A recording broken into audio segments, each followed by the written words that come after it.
တက္ကသိုလ်ဘဂဝတာဓမ္မတန်တေတိကောအာကာလီကောဆိုတဲ့တရားကိုရှစ်ခိုးတဲ့ရှစ်ခိုးချက်ကလေးကိုနှစ်ပေးပြမှာပေါ့ဓမ္မတရားတော်မြတ်ဒီလို့ဒီလိုမျိုးပြောမယ်အစားဓမ္မောမလေးတံဖိုလေးတံနိဗ္ဗာန်ပရိယခေဘာသောတရားတော်မြတ်ဒီနဲ့ဒါလည်းဒီလိုမျိုးပေးသွားတယ်အမှန်ကတော့ဓမ္မအရာကို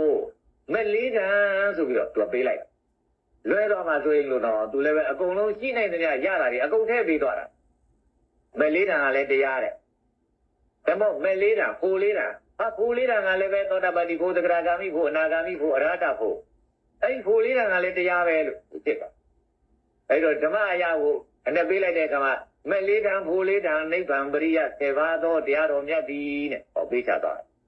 တယ်တကယ်တော့နိဗ္ဗာန်လည်းတရားပဲတဲ့လောက်သွားတယ်တကယ်တော့နိဗ္ဗာန်ကတော့တရားမဟုတ်တော့ပါဘူးတရားကတရားပါဆောင်ရမယ့်အာကတရားပါဆောင်ရမယ့်အာကတရားဆိုဆောင်ရမယ့်အာဘာဖြစ်လို့ဆောင်ရအောင်ရောက်ရရှိရကြည့်ကိုရောက်ဖို့အတွက်ဆောင်ရအခုရောက်တဲ့အာကြီးကိုပါတခါထပ်ပြီးတော့တရားလို့ထည့်ပေးနေကြပြီဆိုတော့ဒါတော့မှန်လာတယ်မဟုတ်ပါဘူးလို့ဒီလိုပြောရ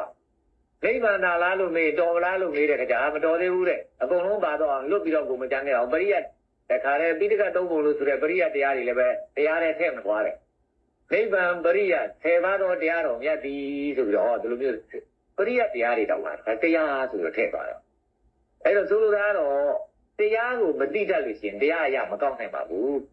တရားအရာကောင်းနိုင်တယ်လို့ဆိုလို့ရှိရင်တရားအရာကိုဟိုလိုဝေဒီလိုဝါကောက်နေဖို့မဟုတ်ပါဘူးပေါ့တရားအရာကောက်တယ်လို့ဆိုရင်ကတော့မဂ္ဂင်၈ပါးတရားပဲကောက်လိုက်ပါဒီလိုပြောချင်ပါတယ်မဂ္ဂင်၈ပါးတရားကိုကောက်ရင်ကတော့တရားအရာအကုန်သုံးပါပြီအကုန်သုံးပါပြီလို့ပြောချင်ကောင်းပြီဒီလိုဆိုရင်ဒီမဂ္ဂင်၈ပါးတရားဟာတော့ဖြင့်တရားလို့လည်းခေါ်တယ်အရိယာမဂ္ဂင်၈ပါးလို့လည်းခေါ်တယ်မိသိမပฏิပဒါလို့လည်းခေါ်တယ်ဒီလိုမျိုးလို့နာမည်တွေနဲ့သိထားအဲ့ဒီလမ်းကိုမြတ်စွာဘုရားဟောခြင်းတယ်အဲ့ဒီလမ်းကိုမြတ်စွာဘုရားဖောက်ခြင်းတယ်အဲ့ဒီလမ်းကိုမြတ်စွာဘုရားကနေပြီးတော့ဟောပြောခြင်းတယ်အဲ့လိုဟောပြောခြင်းတဲ့အတွက်အဲ့ဒါကိုမြတ်စွာဘုရားအခုဒါတွေကိုကျင့်ကြံကြမဲ့ပုဂ္ဂိုလ်ဟာတဲ့ပထမဆုံးရှောင်ရှားမဲ့အရာကတော့ဖြင့်နှစ်ခုရှိတယ်အသွင်ရောက်မှုတွေပဲလို့ဒီအသွင်ရောက်မှုနှစ်ခုကိုပြောပြီးတဲ့နောက်ကြတော့ဒီအသွင်ရောက်မှုနှစ်ခုကလွတ်တဲ့တရားဆိုတာဟောတာတွေပဲကွာဆိုတော့အဲ့ဒါပြောပါတယ်အဲ့ဒါပြောတော့ဒါလေးကိုအ내တိပဲခေါ်ရမယ်အ내တိပဲခေါ်တော့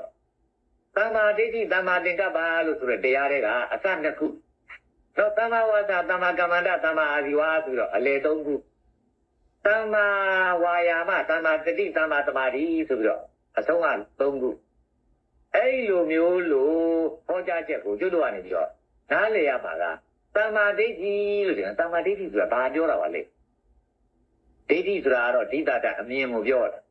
သမ္မာသင်္ကပ္ပလို့ဆိုတာသင်္ကပ္ပဆိုတာအတွေးကိုပြောတာတမာတဲ့သင်္ကပ္ပတမာတဲ့အတွေးပေါ့တမာဆိုတဲ့စကားကိုဗမာကတမာလို့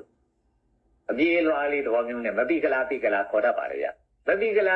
ခေါ်တာဟုတ်တော့မှလည်းဒါကိုယ်စကားတော့ဖြစ်နေပြီပေါ့တကယ်ကတော့ကိုယ်စကားတော့မဟုတ်ပါဘူးပါဠိစကားပဲတမာဆိုတဲ့စကားကို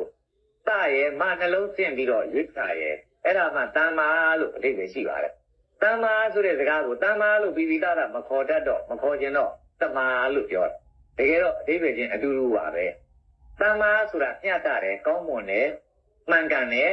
အဲ့ဒါသမ္မာပါပဲတမာတယ်ဆိုတာလည်းပဲကောင်းမွန်တယ်မျှတတယ်မှန်ကန်တယ်လို့ဆိုတာကိုပြောတာပါပဲအဲ့တော့သမ္မာဒိဋ္ဌိကိုဗမာလိုပြောမယ်ဆိုရင်ဗမာလိုတော့မဟုတ်တတ်ဘူးဒါပေမဲ့လို့ဗမာလိုပေါ့လေပြောလိုက်ရင်ဘယ်လိုပြောရမလဲဆိုတမာဒိဋ္ဌိလို့ပြောတမာတဲ့အမြင်သမ္မာသင်္ကပ္ပကျတော့ဘယ်လိုပြောမလဲဆိုရင်တမာတဲ့အတွေးသမ္မာဝါစာကျတော့တမာတဲ့အပြောသမ္မာကမ္မန္တကျတော့တမာတဲ့အလုပ်သမ္မာအာဇီဝကျတော့တမာတဲ့အနေသမ္မာဝါယာမကျတော့တမာတဲ့ကြိုးစားမှု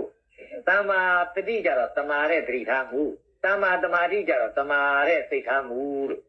ဒီလိုပြောမှဆိုရင်အချက်၈ချက်ရှိတယ်ဒီအချက်၈ချက်ကလည်းပဲထူးထူးဆန်းဆန်းအချက်၈ချက်လည်းမဟုတ်ဘူးဗျအဲ့ဒါလည်းပဲအချက်၈ချက်ကြီးတောင်လောက်ထားတော့တို့မှတ်ပြဖြင့်ခက်လိုက်ရဲလို့ဒီလိုမျိုးစိတ်ထဲမှတ်မပေးကြပါနဲ့ဒီအချက်၈ချက်ကတသန်းတပြားအချက်၈ချက်မဟုတ်ဘူးလို့ဒါကြတော့သိသေးရ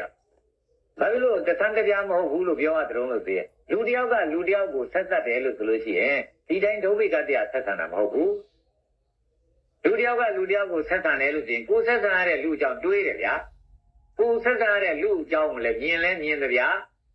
ဟောမြင်တော့အမြင်တွေးတော့အတွေးတမာလီလားမတမာလီလားတော့နောက်တစ်မျိုးပေါ့ဗျာ တမာတဲ့အတွေးဖြစ်ခြင်းလည်းဖြစ်မယ်မတမာတဲ့အတွေးဖြစ်ခြင်းလည်းဖြစ်မယ်တမာတဲ့အမြင်ဖြစ်ခြင်းလည်းဖြစ်မယ်မတမာတဲ့အမြင်ဖြစ်ခြင်းလည်းဖြစ်မယ်အဲ့တော့တမာတဲ့အမြင်တမာတဲ့အတွေးနောက်တစ်ခါအမြင်နဲ့အတွေးပြီးတဲ့အခါကျတော့သမ္မာဝါစာသမ္မာကမ္မန္တသမ္မာအာဇီဝဆိုတော့ဘာဖြစ်လဲဝါစာဆိုတာစကားပဲစကားလည်းပြောနေကြတာပဲကမ္မန္တဆိုတာအလုပ်ပဲအလုပ်လည်းလုပ်နေကြတယ်အာဇီဝဆိုတာအနေပဲသက်ဝင်ရှင်တန်တဲ့အနေပဲဒီအနေကလည်းပဲနေနေကြတာပဲအဲ့တော့တမာတဲ့အပြောတမာတဲ့အလုပ်တမာတဲ့အနေနောက်တစ်ခါတယောက်နဲ့တယောက်ပေါ်မှာကြိုးစားလုံးလာတွေလည်းထားပြီးနေကြတာပဲတတိတွေလည်းပဲနုံနုံကြကြနဲ့ထားနေကြတာပဲနောက်သမ္မာတမာတိလို့ဆိုတဲ့စိတ်ထားတိုင်းဆိုင်ရာတွေလည်းပဲကောင်းတဲ့ကောင်းဖြစ်အောင်ဆိုတာမကောင်းတဲ့မကောင်းဖြစ်အောင်လားစိတ်ထားနေကြတာပဲဒီတော့ပြောမယ်ဆိုရင်လူတယောက်ကလူတယောက်ဆက်ဆံတယ်ဆိုတာအဲ့ဒီဆက်ဆံတဲ့သူတိုင်းဟာမြင်လဲမြင်ပြီးတော့ဆက်ဆံတယ်တွေးရင်လည်းတွေးပြီးဆက်ဆံတယ်ပြောရင်လည်းပြောပြီးဆက်ဆံတယ်လုပ်ရင်လည်းလုပ်ပြီးဆက်ဆံတယ်နေရင်လည်းနေပြီးဆက်ဆံတယ်ကြိုးစားမှုနှိုးကြမှုစိတ်ထားမှုတွေကိုလည်းပဲထားပြီးတော့ဆက်ဆံတယ်အဲ့တော့လူတယောက်ကလူတယောက်ကိုဆက်ဆံတယ်ဆိုတာဒီတိုင်းတိုင်းပေပေတုံတုံကြီးဆက်ဆံနေတာမဟုတ်ပါဘူးမြင်ပြီးတော့တွေးပြီးတော့ပြောလုပ်နေပြီးတော့ကြိုးစားနှိုးကြစိတ်ထားပြီးတော့တမျိုးမျိုးနဲ့ဆက်ဆံနေကြတာပါလို့ပြောကြတယ်ဒီတော့ကျွတ်တို့ဘုရားကပြောခဲ့တဲ့တရားဆိုတဲ့သူ့ရဲ့လမ်းကြောင်းဖြစ်တဲ့နိသိမပฏิပဒါတရားတထုတကံတရားကြီးပြောတာလားလို့ဆိုမဟုတ်ပါဘူးညာကျွတ်တို့နေ့စဉ်နဲ့အမှုပြုလုပ်နေတဲ့အရာတွေကိုပြောတာပါပေါ့နေ့စဉ်နဲ့အမှုပြုလုပ်နေတဲ့အရာတွေကဘာတွေတော့မြင်တယ်တွေးတယ်ပြောတယ်လုပ်တယ်နေတယ်ကြိုးစားတယ်နှိုးကြတယ်စိတ်ထားတယ်ဒီချက်ရှိချက်ကိုပဲကျွတ်တို့ကနေပြီးတော့မတမာတဲ့အမြင်အတွေ့မတမာတဲ့အပြောအလုပ်အနေမတမာတဲ့ကြိုးစားမှုနှိုးကြမှုစိတ်ထားမှုတွေဆိုရင်တော့အဲ့ဒါတရားပြတ်တယ်ဒါမတရားဘူးဟောပြီးတော့ဘာဖြစ်မလဲလို့ဆိုတော့တရားတဲ့ဒီဆက်ဆံမှုဖြစ်အောင်အတွက်တမာတဲ့အမြင်အတွေ့တမာတဲ့အပြောအလုပ်အနေတမာတဲ့ကြိုးစားမှုနှိုးကြမှုစိတ်ထားမှုဒီချက်ရှိချက်နဲ့သာခင်ဗျားတို့ကဖြစ်အောင်ပြုပြင်ပြောင်းလဲပြီးနေထိုင်သွားပြီလို့ဆိုရင်တော့တရားရဲ့လမ်းကြောင်းအတိုင်းခင်ဗျားတို့ကလိုက်လျှောက်တဲ့သူတွေလို့ဒီလိုပြောရကိုတမာတဲ့အမြင်အတွေးလားမတမာတဲ့အမြင်အတွေးလားမရှိသေးဘူးတမာတဲ့အပြောအလုပ်အနေရှိရလားမတမာတဲ့အပြောအလုပ်အနေရှိနေသလားလို့ဆိုတာမရှိသေးမိဘူးကျွတ်တို့ကတရားသတိထားမှာဆိုတာဒီလောက်ကလေးသတိထားမှာပဲနော်မတမာတဲ့ကြိုးစားမှုနှိုးကြမှုစိတ်ထားမှုတွေရှိနေသလားတမာတဲ့ကြိုးစားမှုနှိုးကြမှုစိတ်ထားမှုတွေ